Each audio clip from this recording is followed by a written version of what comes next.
Boa noite. Boa noite. Olá. Meu nome é Alberto Chebabo, eu sou gerente médico de relacionamento da DASA, do Sérgio Franco. Queria agradecer a presença de todos vocês no nosso evento aqui. A gente vai falar um pouquinho hoje sobre predição de diagnóstico de pré-eclâmpsia. Vamos ter dois convidados. A gente vai inverter um pouquinho o programa. Quem vai começar, quem vai iniciar é o Dr. Heron Werner Júnior, que provavelmente vocês já todos devem conhecer. Ele é médico, especialista em medicina fetal do CDPI e lá do Alta Diagnóstico, Excelência Diagnóstica, especialista em ginecologia, obstetrícia, ultrassonografia pela Febrasgo e médico assistente estrangeiro da Universidade de Paris. O Dr. Heron Werner vai falar sobre o valor do Doppler no rastreio da pré-eclâmpsia. Depois do Dr. Heron, a gente vai ter o Dr. Fabrício da Silva Costa, que é professor colaborador do Departamento de Ginecologia e Obstetrícia da Faculdade de Medicina da USP e professor visitante do Monash University em Melbourne, na Austrália, e é embaixador do ISUG para o Brasil e membro de vários dos seus comitês. E ele vai falar para a gente sobre o uso de marcadores bioquímicos no primeiro, segundo e terceiro trimestres para predição, prevenção e diagnóstico da pré-eclâmpsia. Bom, vamos começar com o Dr. Heron. Muito obrigado pela presença de todos. Obrigado. Bom, boa noite a todos. Prazer estar com os amigos aqui, né? É bom para a gente bater um papo, trocar umas ideias. Já é um tempinho que a gente está querendo falar um pouco de hipertensão, screening de hipertensão na gravidez. Eu venho nesses últimos meses recebendo bastante pedido de Doppler, principalmente Doppler de primeiro trimestre, e às vezes você fica um pouco sem saber o que o médico na verdade quer, né? Porque o médico fica pedindo, eu quero o PI, mas e aí, o que você vai fazer com o PI das uterinas, né? Então, conversando com o Fabrício, conversando com a Mônica, a gente resolveu montar esse evento aqui para vocês e conversar um pouco o que é feito lá fora, o que a gente vai poder fazer em breve, logo agora, aqui no nosso meio, aqui no Rio de Janeiro, né? Então, a ideia, eu baseei essa apresentação nos guidelines da ISOG, né? Então, a ISOG é a sociedade internacional, né? E ela hoje faz os guidelines para a área de medicina fetal, a área de ginecologia. Então, é bem interessante, porque tem tudo na área de ultrassom, primeiro, segundo, terceiro trimestre, e no Doppler, e principalmente agora também no screening de pré-eclâmpsia.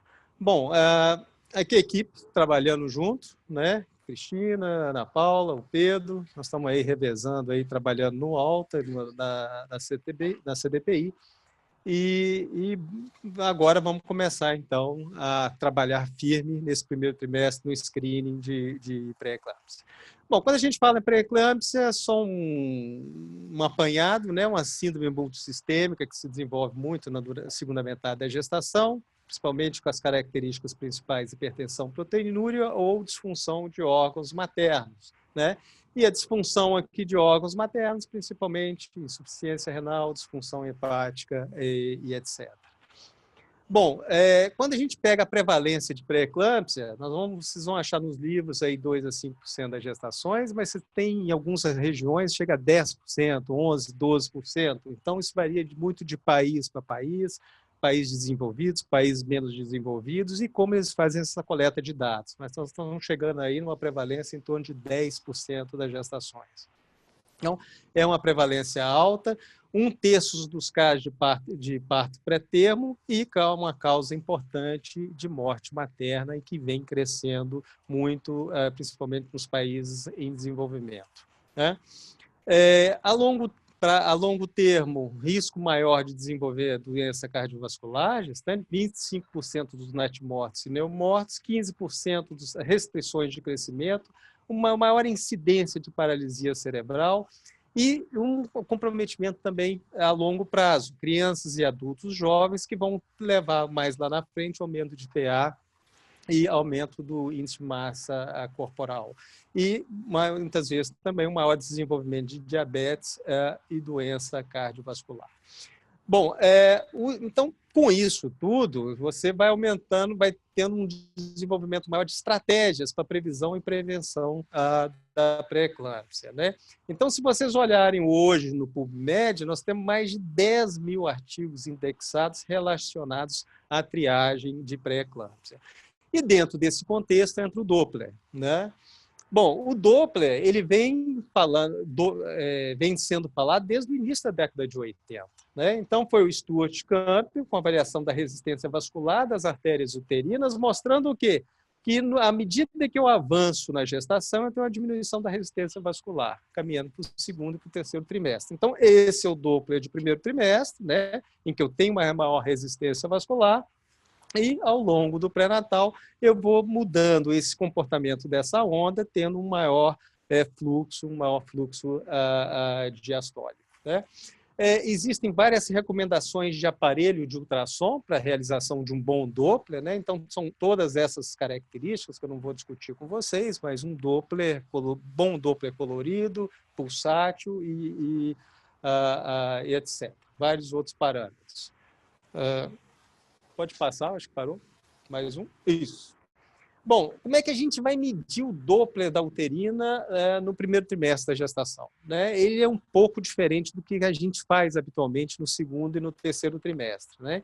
Então, basicamente, a gente tem que identificar as uterinas com corte sagital do útero e do sepse, movimento lateral da sonda e medir esse fluxo na altura do orifício interno do colo. Né?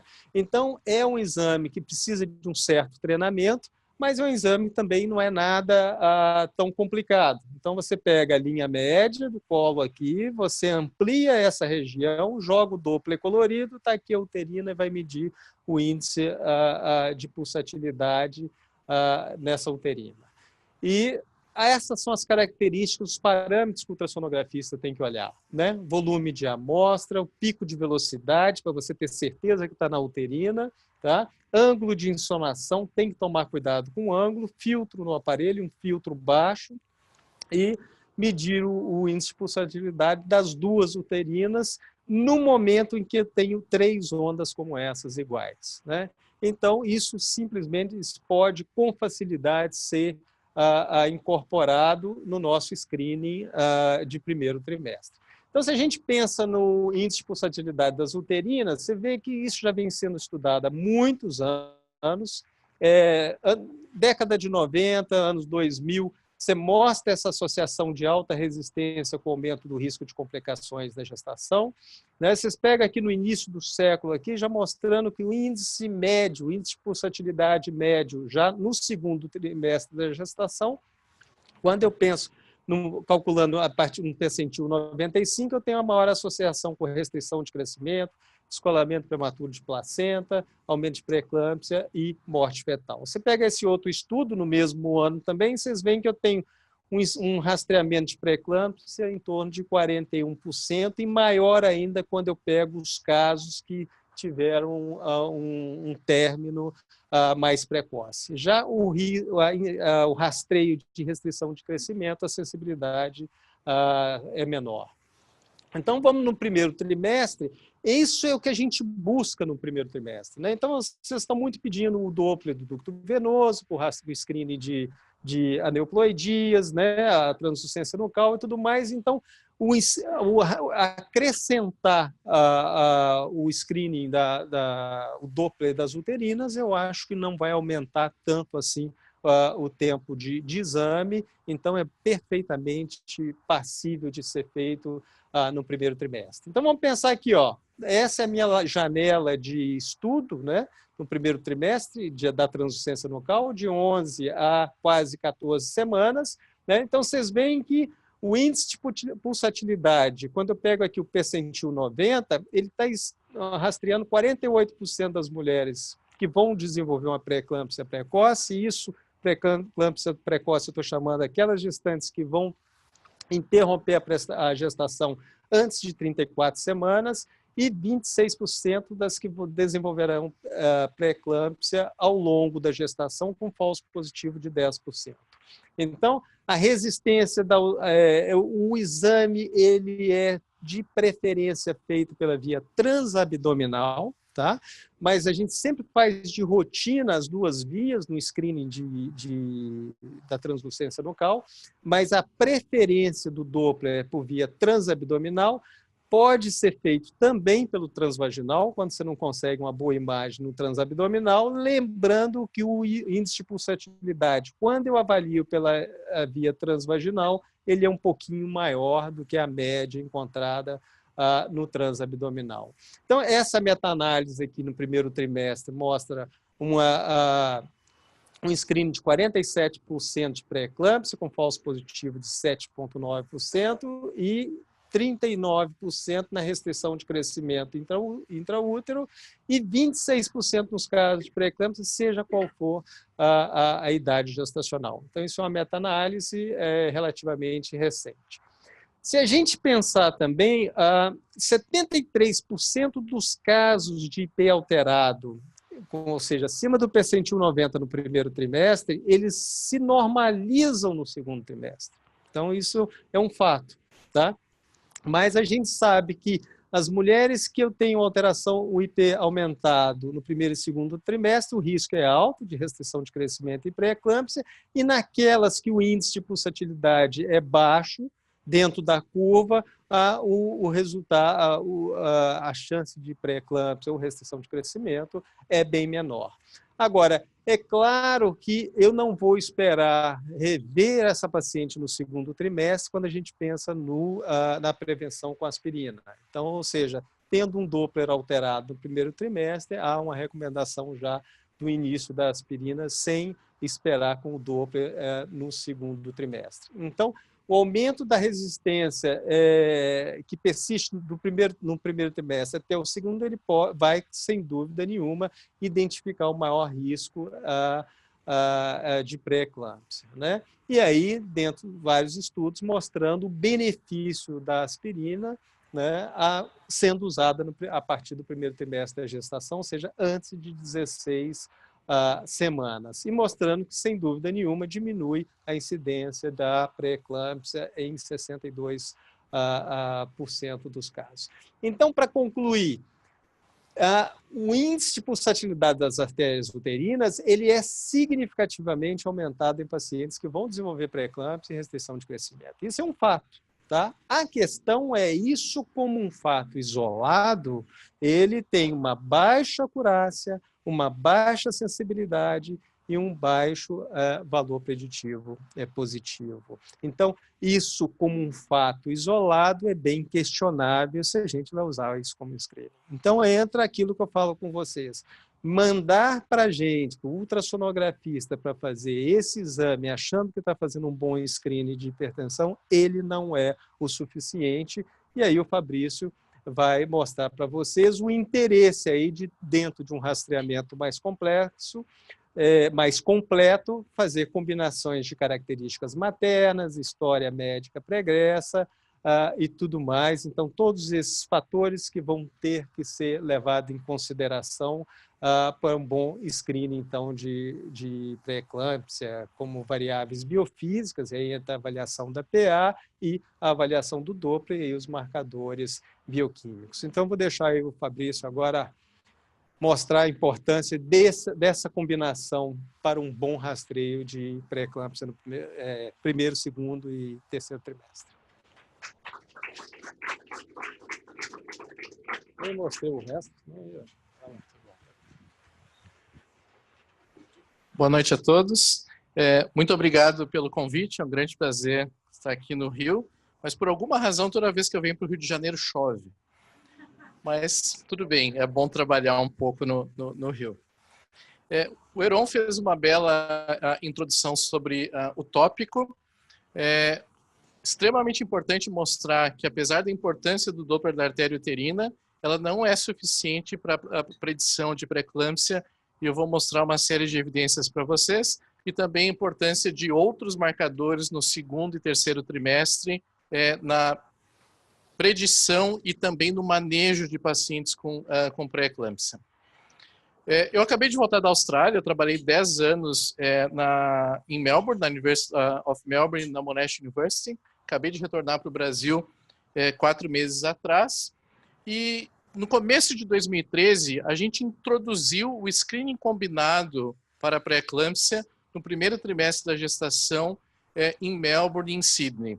Nós somos a maior clínica de ultrassonografia na Austrália, a gente realiza por volta de 80 mil exames por ano, e desde 2013 a gente já realizou por volta de 46 mil screenings de pré-eclâmpsia, ou seja, uma experiência bastante grande em termos de implementação clínica. Eu acho que é a maior experiência do mundo, depois da descrição do professor Kypros Nicolaides. Eu também trabalhei com grandes pesquisadores placentários na Monash University, na Universidade de Melbourne. Então, eu vou mostrar alguns marcadores séricos para vocês que são disponíveis hoje clinicamente e alguns novos marcadores em termos de pesquisa. Acho que a grande maioria de vocês são obstetras, não vou perder o tempo em termos da importância da pré-eclâmpsia, dos riscos que a pré-eclâmpsia pode causar, mas o mais importante é o custo estimado da pré-eclâmpsia. Esse é um valor dos Estados Unidos. Esse custo é mundial, né? Sem dúvida, o maior custo com pré-eclâmpsia é a prematuridade. Um dia numa UTI neonatal na Austrália custa $1.000, um dia de UTI neonatal no Brasil custa por volta de R$2.000. Então, se eu evitar isso, eu vou estar não só melhorando as condições maternas e perinatais, mas poupando recursos em saúde. Existem hoje uma controvérsia em termos de etiologia da pré-eclâmpsia.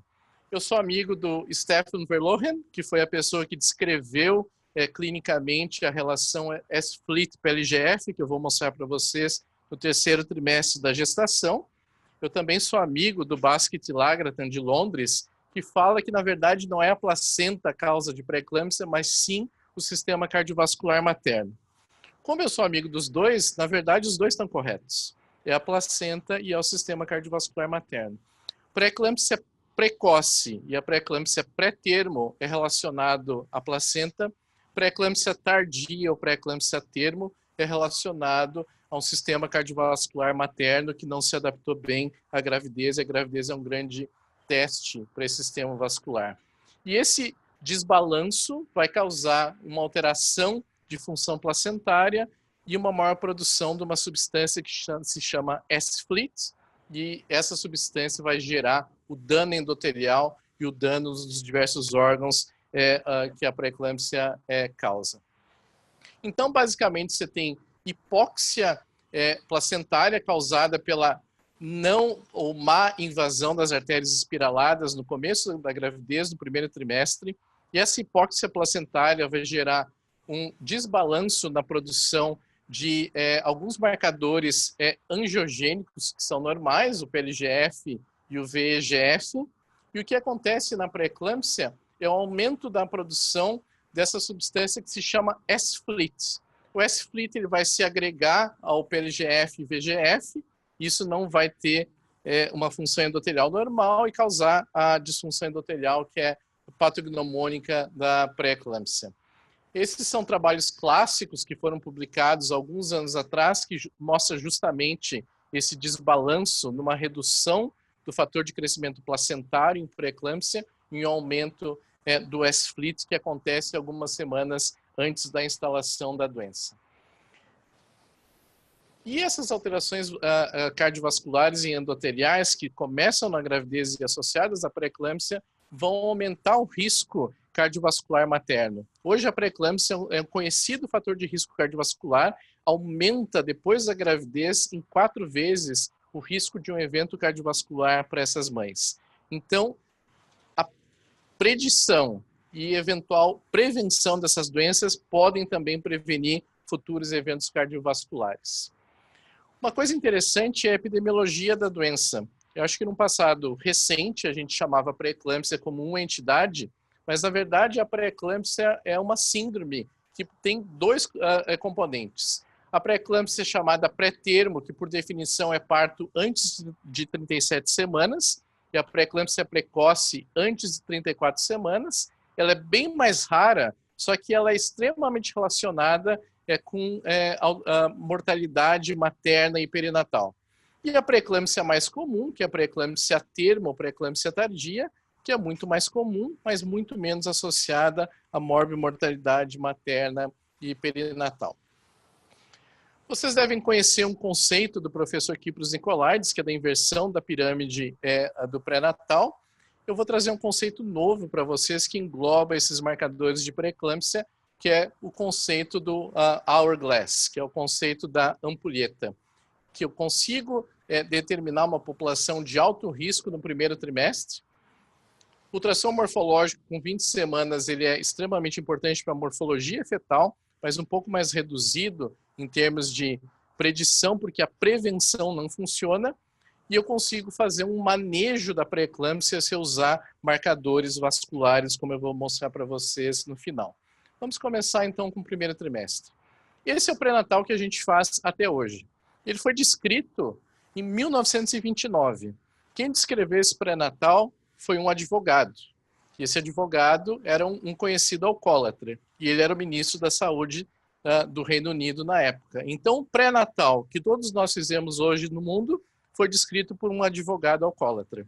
E a gente segue rigidamente o que foi descrito.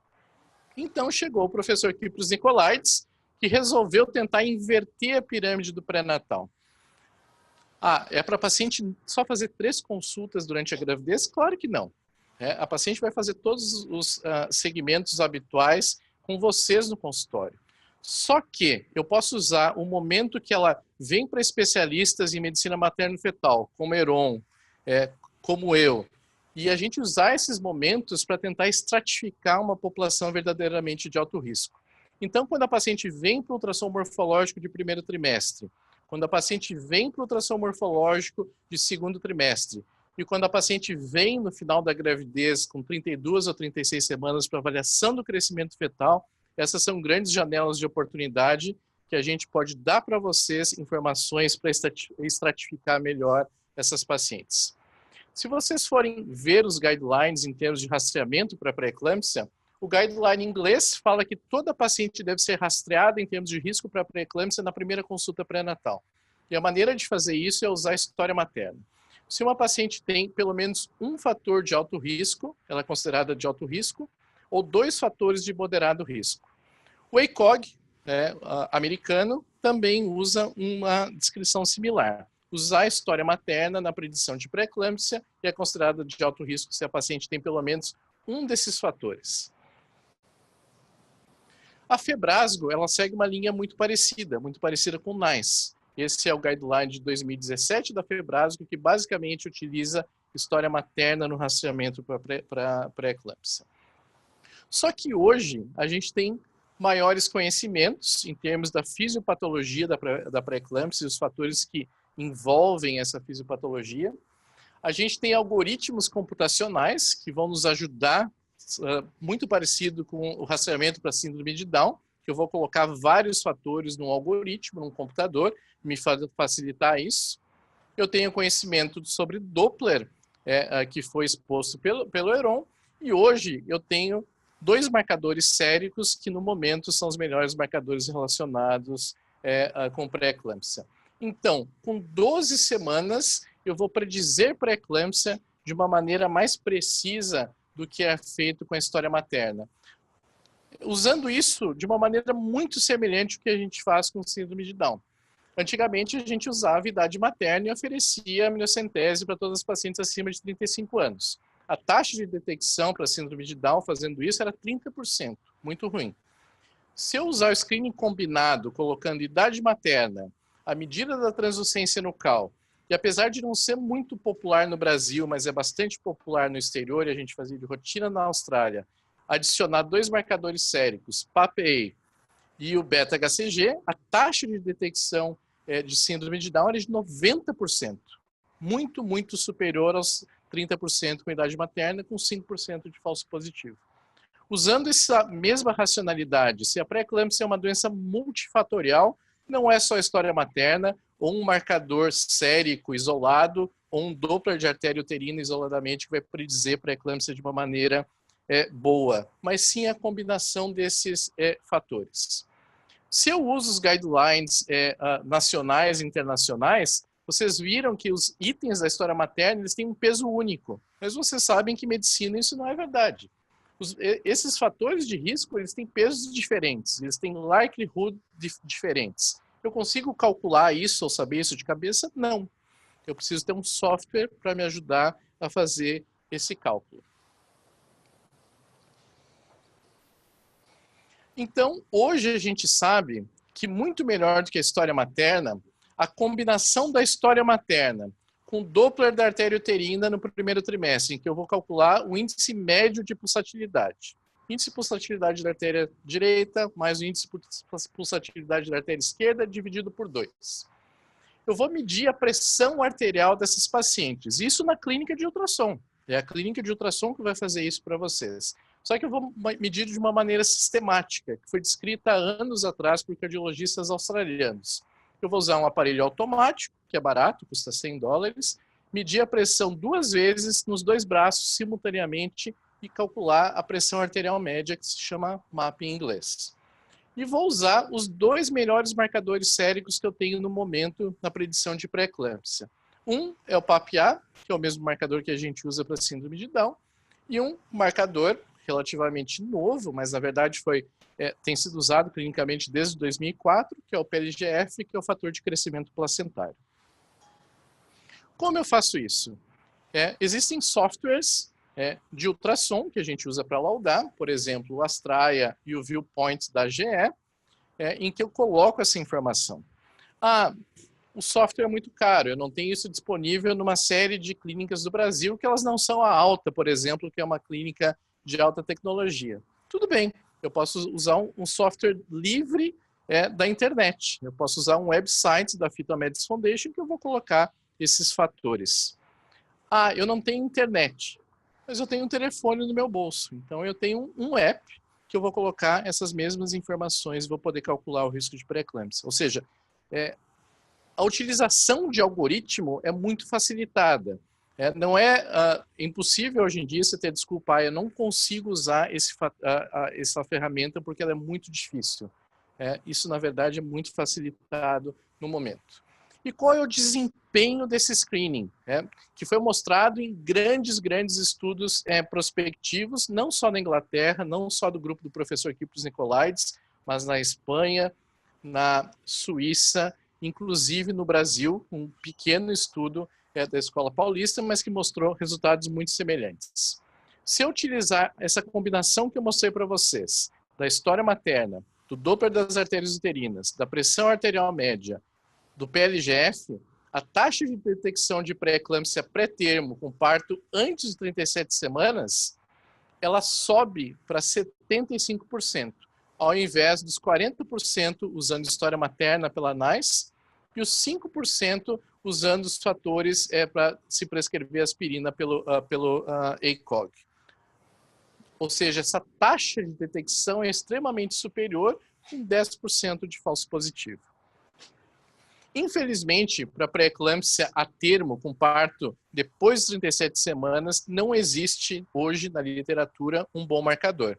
Essa taxa de detecção é menor que 50%. Então, se eu jogar uma moeda para cima, a taxa de detecção vai ser maior do que os testes que a gente tem hoje. No final da minha apresentação, eu vou mostrar algumas pesquisas rapidamente do meu grupo, em que a gente está tentando predizer pré-eclâmpsia a termo, mas, na verdade, a gente não tem uma ferramenta no momento. Mas só lembrando que a pré-eclâmpsia pré-termo é aquela que aumenta a morbimortalidade materna e perinatal. Tudo bem, eu acho que a gente tem evidência bastante forte hoje para mostrar que o screening combinado é muito superior à história. Mas se eu não tenho todos os fatores disponíveis desse algoritmo nas minhas mãos, eu posso, na verdade, usar diferentes combinações. Usar a história materna como risco a priori, e se eu utilizar as diferentes combinações, eu vou ter diferentes taxas de detecção. Claro que a melhor delas é combinar a história materna com a pressão arterial média, com Doppler de uterina e com o PLGF, que eu chego a 75% a 77% de taxa de detecção. Se eu conseguir convencer vocês com esse largo volume de evidência, vocês vão me perguntar, tudo bem, eu consigo identificar no primeiro trimestre uma população de alto risco, mas o que eu vou fazer com elas? Porque os estudos de aspirina, vocês sabem que eles são extremamente controversos, positivos, negativos, clasp study negativo, a meta-análise de 2007 mostrou uma redução de 10% na incidência de pré-eclâmpsia se eu começar aspirina por volta de 20 semanas.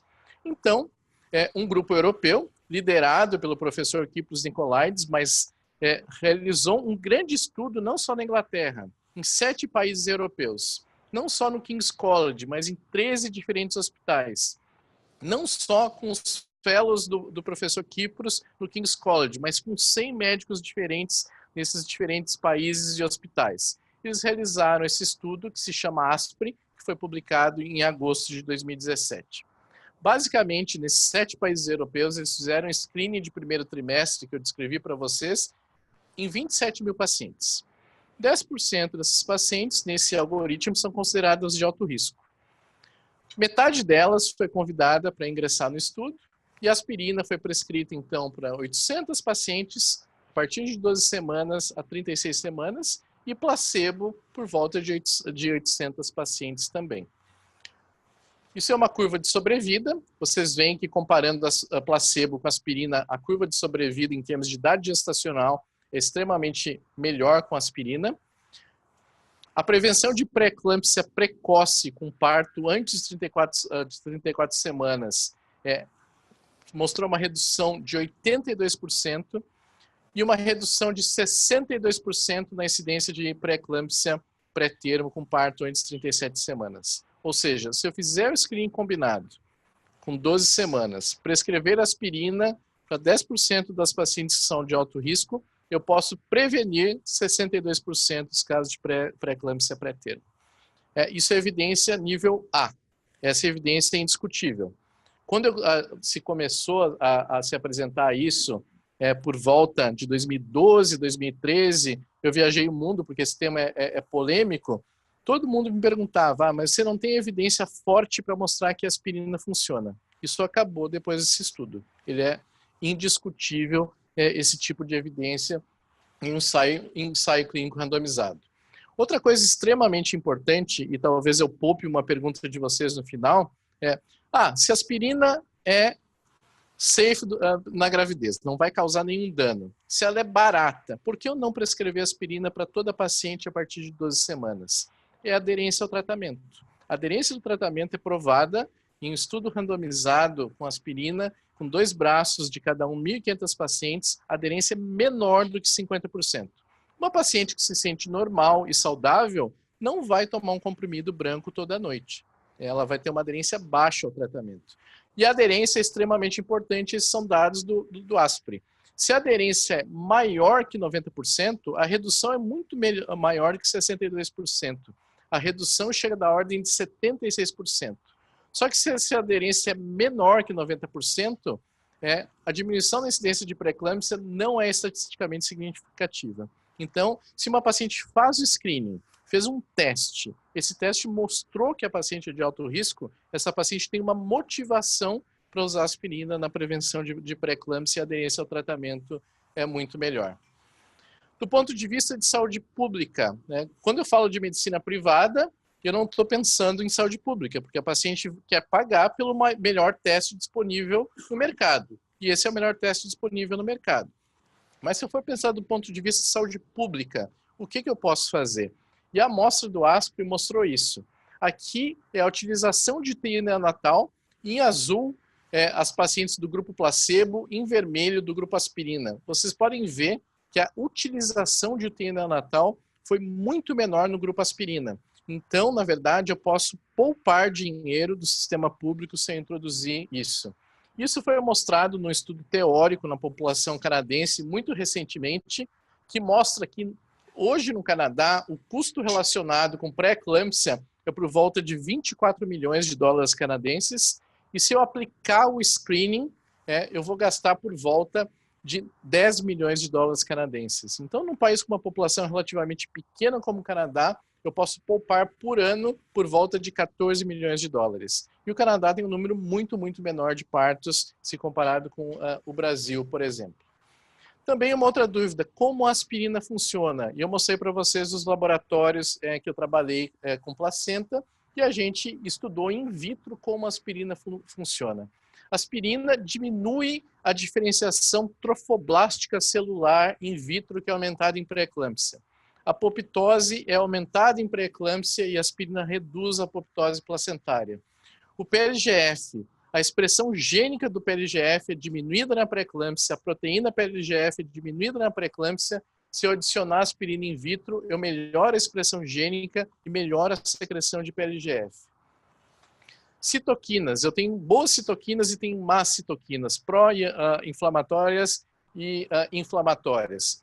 Existe um desbalanço de um aumento de citoquinas inflamatórias em pré-eclâmpsia, adicionando aspirina in vitro, eu melhoro a produção de citoquinas anti-inflamatórias, restabelecendo o balanço normal das citoquinas. Esse é o provável mecanismo que a aspirina funciona in vitro, diferente da alteração do tromboxano, prostacyclina, que a gente estuda em infecção. Finalmente, o primeiro guideline internacional, isso foi mostrado pelo Heron, que comprova que essa é a melhor maneira de se rastrear a pré-eclâmpsia, é da Sociedade Internacional de Ultrassom, mostrando que eu mencionei, que hoje é evidência grau B, que esse screening é a melhor forma, e hoje eu tenho evidência grau A, depois do ASPRI Trial, mostrando que a aspirina realmente reduz a incidência de pré-eclâmpsia quando iniciada antes de 16 semanas. E agora, o que eu posso fazer com 20 semanas?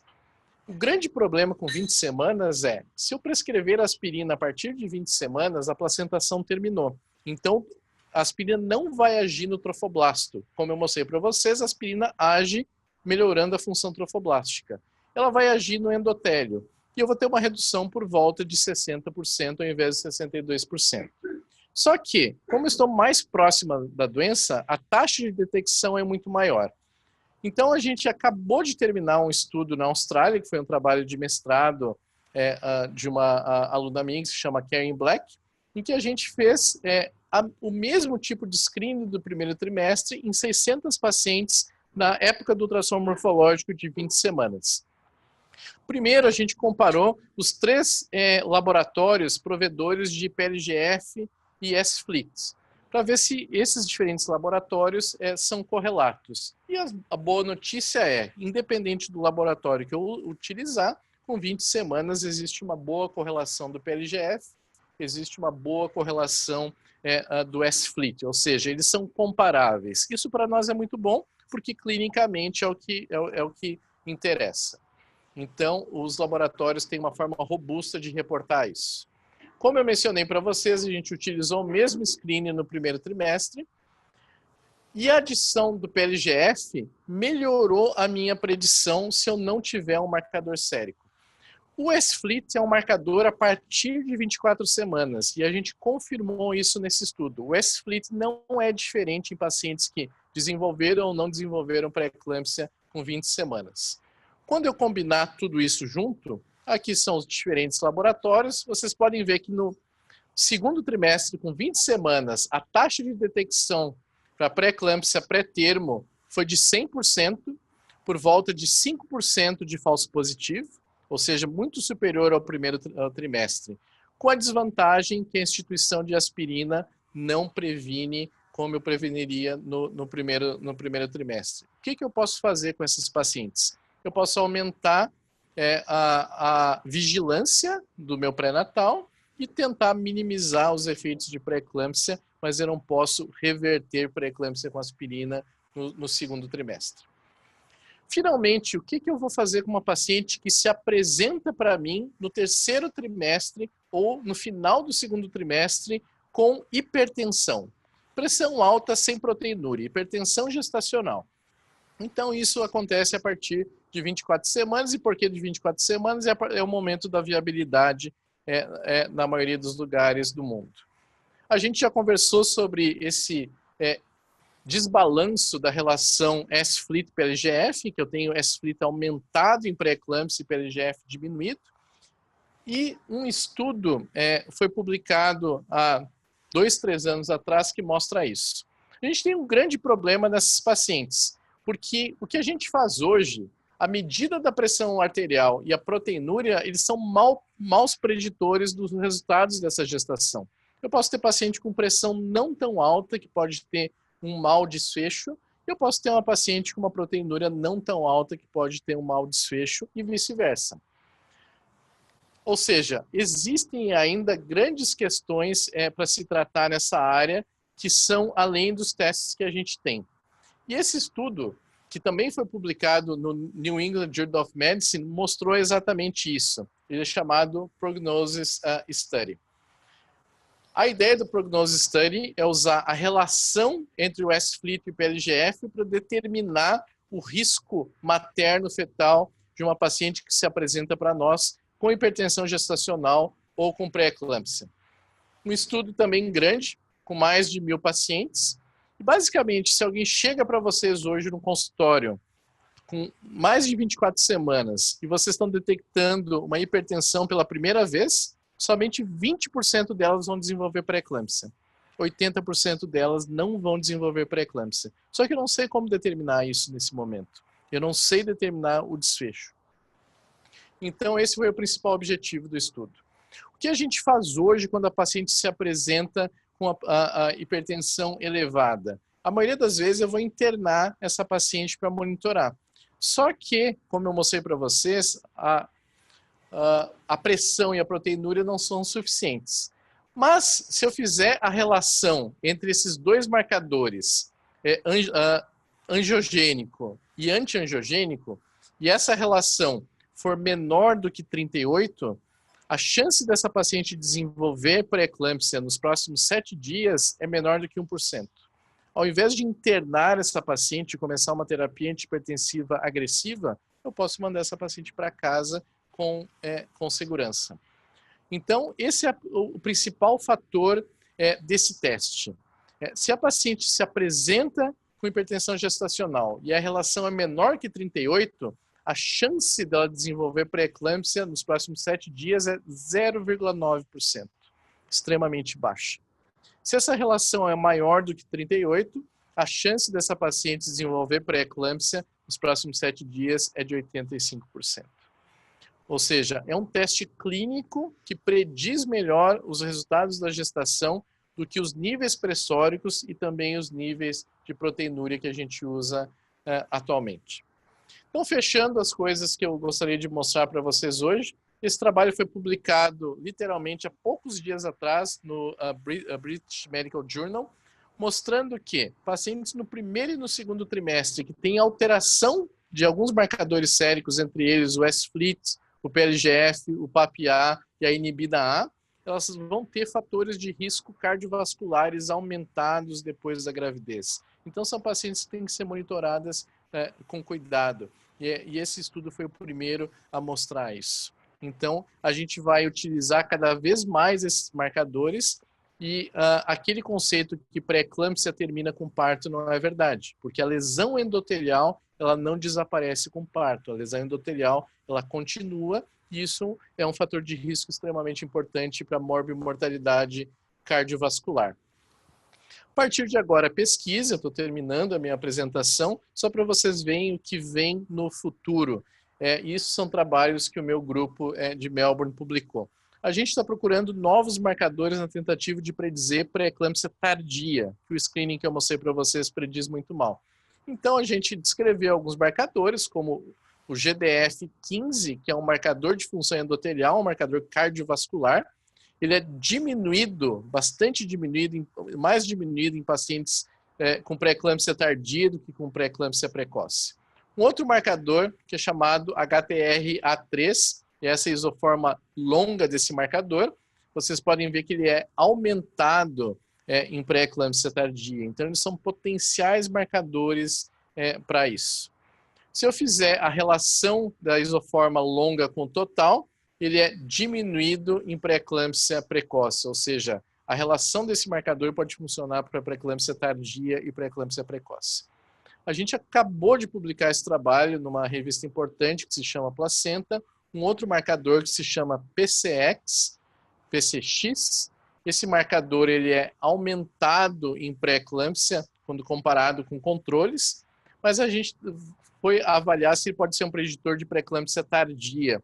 Combinando esse marcador com o HTR-A3 e com a pressão arterial média, diferente dos 47% de predição de pré-eclâmpsia tardia que eu tinha com o screening combinado, eu posso ter uma predição de 63% de pré-eclâmpsia tardia com 20% de falso positivo. Até o momento, essa é a melhor forma de se detectar a pré-eclâmpsia tardia. Lembrando a vocês, isso é pesquisa nesse momento. Esses marcadores têm que ser validados em estudos prospectivos futuros. Um outro estudo que a gente está realizando no momento é a relação de uma série de marcadores séricos com função cardiovascular materna e Dopplers maternos. Então, a gente pretende chegar num algoritmo que seja melhor que a relação S-FLIT-PLGF na detecção de resultados ruins da gestação, tanto do ponto de vista materno como perinatal. Esse é um trabalho de doutorado que vai ficar pronto em 2 anos. Então, sumarizando, a estratégia atual de predizer pré-eclâmpsia, principalmente no primeiro trimestre, usando história materna, ela funciona mal. Essa detecção é menor do que 50%. Hoje, a gente tem um algoritmo robusto que combina história, pressão arterial, Doppler de uterina e um marcador sérico, que é o fator de crescimento placentário. No primeiro trimestre, eu tenho uma taxa de detecção de pré-eclâmpsia pré-termo de 75%. No segundo trimestre, uma taxa de detecção de 100%. Se eu prescrever aspirina para essas pacientes, a partir de 12 semanas da gestação, nessa população de alto risco, eu vou prevenir 62% dos casos de pré-eclâmpsia pré-termo. E a gente tem alguns marcadores novos que podem eventualmente melhorar a predição de pré-eclâmpsia tardia, mas isso ainda tem que ser comprovado. Se a paciente, após 24 semanas, se apresenta para nós com níveis elevados de pressão arterial, eu vou dosar a relação S-FLIT-PLGF, e se essa relação é menor do que 38, essa paciente tem uma chance pequena de desenvolver pré-eclâmpsia nos próximos 7 dias. Se essa relação é maior do que 85, essa paciente tem uma grande chance de desenvolver pré-eclâmpsia nos próximos 7 dias. Então, eu posso estratificar o cuidado dessas pacientes usando essa relação. O NICE, que é o guideline em inglês, já incorpora a recomendação do uso dessa relação no rule-out, quando eu mando a paciente embora. A paciente chega para nós com a pressão elevada, eu doso essa relação, se essa relação é maior que 38, seguramente eu posso mandar essa paciente para casa e reavaliar em 7 dias. Essas são as minhas mensagens, esses são alguns conceitos relativamente novos, mas com dados científicos extremamente robustos. Se vocês gostam da área de ultrassonografia, eu gostaria de convidá-los. A gente vai ter em abril em São Paulo o primeiro evento internacional da ESUOG no Brasil, e a gente vai ter uma série de professores internacionais da ESUOG, e a pré-eclâmpsia, sem dúvida, isso vai ser um tema desse evento. Muito obrigado. Obrigado. Heron, queria te chamar e abrir para as perguntas, se alguém tiver alguma dúvida.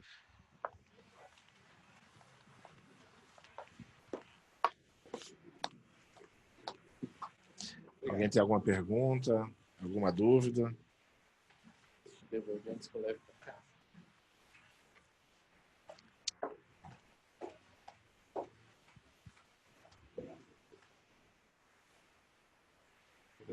Tem uma lá. Aqui.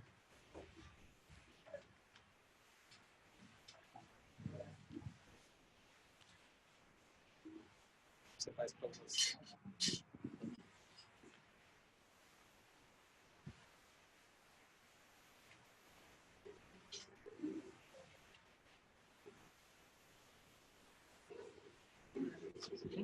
É mais fácil depois.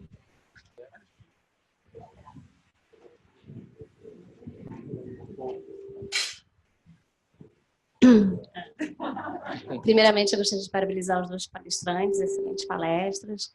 Eu gostaria de perguntar ao doutor Heron se no primeiro trimestre, quando a gente faz a ausência do eco glandular, né, cervical, com a presença de sludge, se isso já tem um valor por conta da prematuridade, ser utilizado também para a pesquisa de pré-eclâmpsia em prematuros.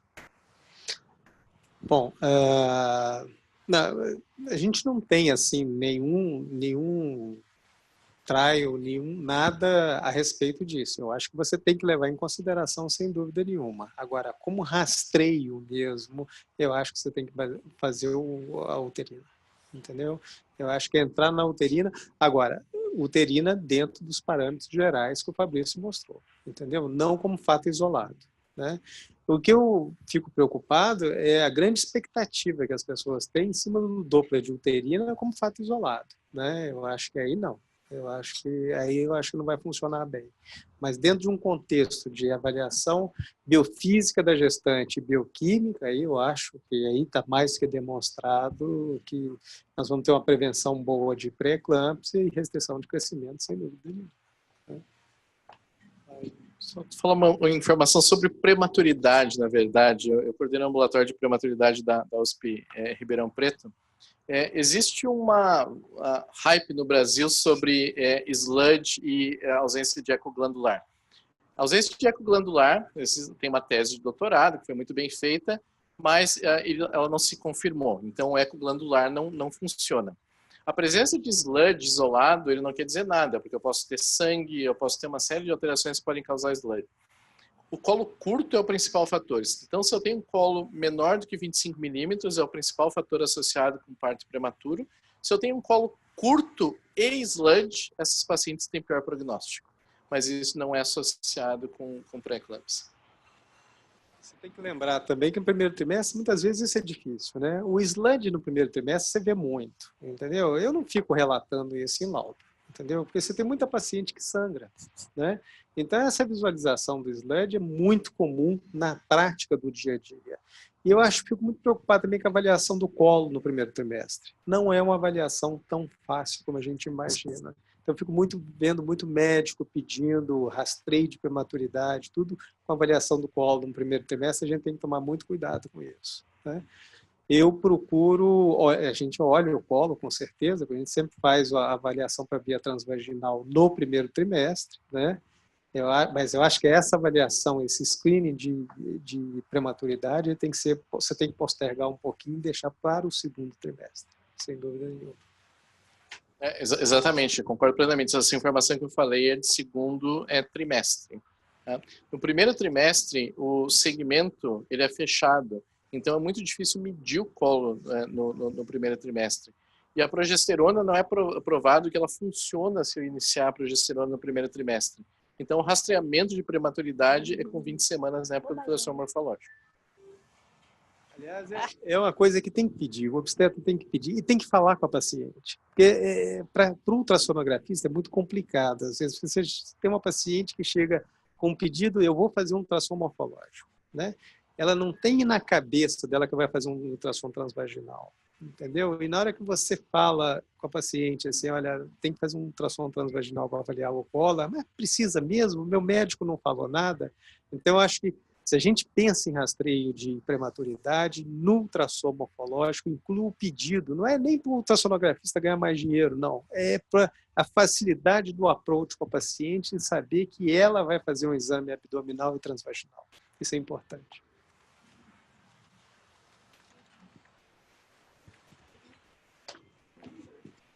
Parabenizar os palestrantes e queria perguntar a respeito desses marcadores bioquímicos de segundo trimestre.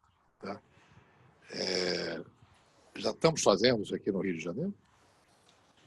Primeiro e segundo trimestre. Não, segundo trimestre. Né? Os marcadores são os mesmos, na verdade. Se usa PLGF, o S-FLIT não funciona no segundo trimestre. Então, é o PLGF. Eu acho que você pode responder melhor do que eu, mas isso é disponível no Brasil, é disponível em São Paulo, sem dúvida é disponível no Rio também. Então, estamos fazendo no Rio também.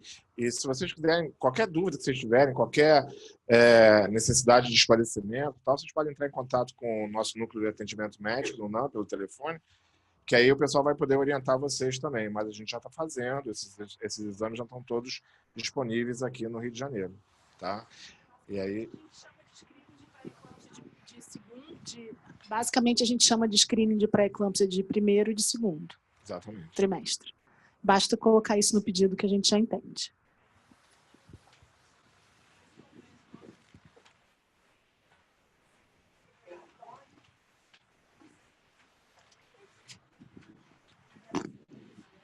Isso convênios cobrem? Aí vai depender de cada convênio, depende de negociação. Isso o pessoal... Normalmente não, né? Normalmente nenhum convênio cobre, mas...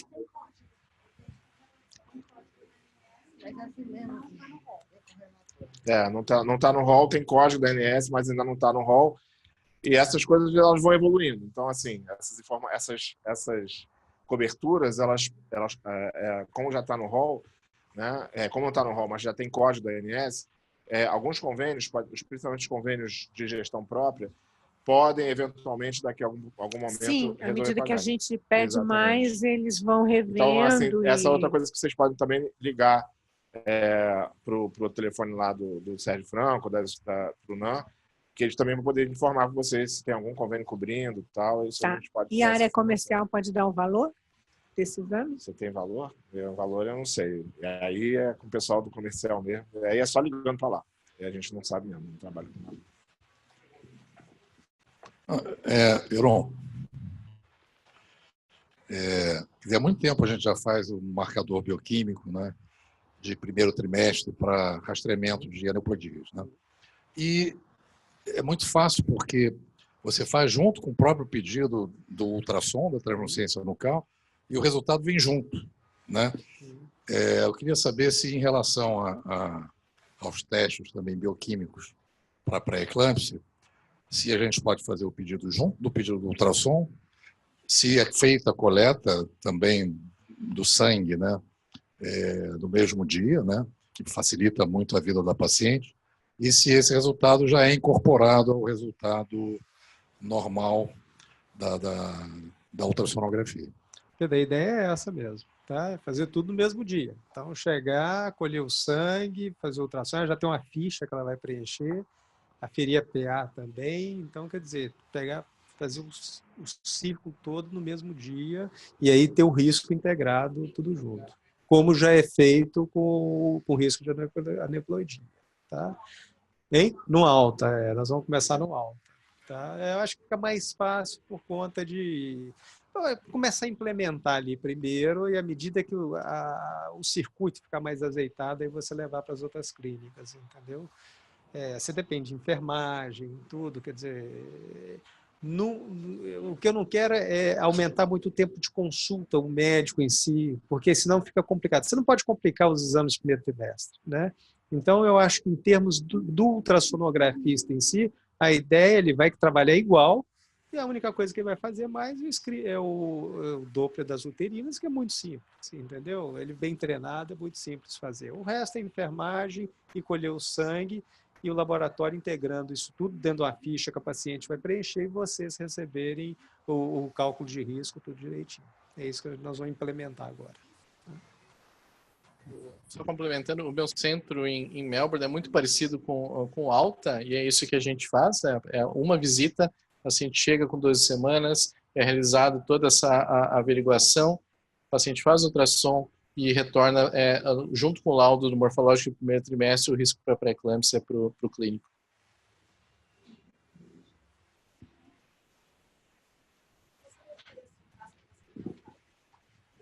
Eu também não sei.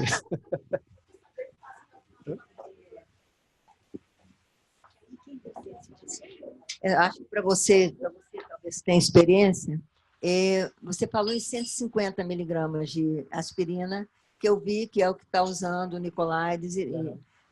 Mas aqui, a experiência é essa daqui, ou dos colegas, porque nós usamos 100, 80, 100, né? Como é que está isso lá? É 150 que se deve usar? 150 é o que foi testado, né? Esse grande trial usou 150 miligramas, que foi feita uma preparação especial para isso. Na Austrália, a gente também não tem 150 miligramas, a gente tem 100 e 300. Então, a gente recomenda 300 cortada, a paciente toma metade despreza a outra metade, porque quando você rompe a cápsula, você afeta a eficiência da aspirina. Aqui no Brasil, a recomendação, como a gente tem 100 miligramas, a paciente toma 1,5 e despreza a outra metade. A aspirina é muito barato, então a recomendação é 150 miligramas. No mínimo, esse é o guideline da ESOG, no mínimo 100 miligramas, porque 1/3 das pacientes tem resistência à aspirina se você usa menos de 100 miligramas. No Reino Unido, a recomendação é 75, nos Estados Unidos, 81 miligramas. Por isso que o CLASP Trial foi negativo. Tá? Porque a dose, isso foi comprovado numa série de estudos, porque a dose é muito baixa. Os meus estudos in vitro, a gente testou várias doses. In vitro também a dose proporcional foi de 150 miligramas, que confirma o achado do trial. Então, pede para a tua paciente tomar 1,5 comprimido de 100 miligramas.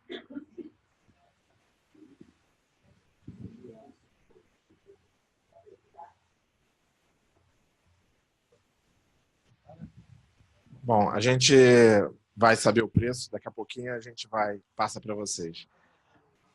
Eu queria agradecer o Fabrício, queria agradecer o Heron. Ah, já tem então. Olha, eu perguntei aqui para os universitários, disseram na casa de 600, tá? R$600. Isso. Mais ou menos em torno de em torno, R$600. tá? Em torno dos Em R$600. torno de R$600. E não tem muita diferença do primeiro para o segundo, não. Tá? Então, eu queria agradecer o Fabrício, muito obrigado. Ao Heron também. Obrigado pela ajuda de vocês. Muito obrigado. Obrigado.